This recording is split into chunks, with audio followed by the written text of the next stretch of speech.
Well, turning now to the COVID pandemic and America's new wave of booster shots. As of tonight, up to 20 million Americans are eligible for newly authorized Pfizer boosters.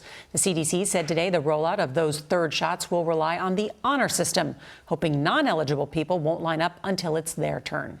More now from CBS's Omar Villafranca.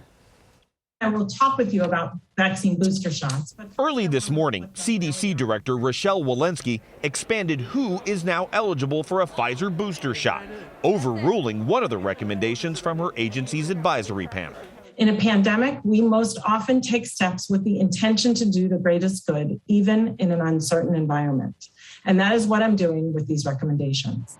Her decision now aligns the CDC and FDA guidelines, saying anyone 65 and older who has been fully vaccinated with the shot should get a booster after at least 6 months.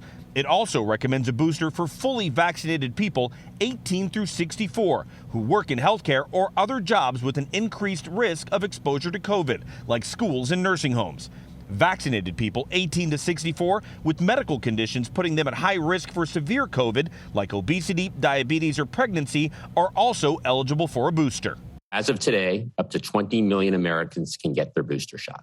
But at a White House coronavirus task force meeting today, Walensky said vaccinating the unvaccinated remains a top priority. I want to be clear. We will not boost our way out of this pandemic.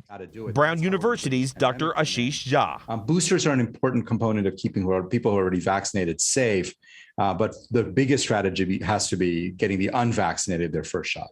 Earlier today, President Biden, who is 78, said he would be getting his own booster soon. It's hard to acknowledge I'm over 65, but I'll be getting my booster shot. A short time later on ABC's The View, I need the two of you to step off for a second. Co-hosts Sunny Hostin and Anna Navarro abruptly left the set just before interviewing Vice President Harris. They had just tested positive. And they'll be okay, I'm sure, because they're both vaccinated. Scientists say one of the keys to ending the pandemic is protecting children. Today, the CDC pointed to new data that showed schools without mask requirements were 3.5 times more likely to have outbreaks. Today, at the annual Texas State Fair, Edward Bennett, 77, was among the first to receive his booster.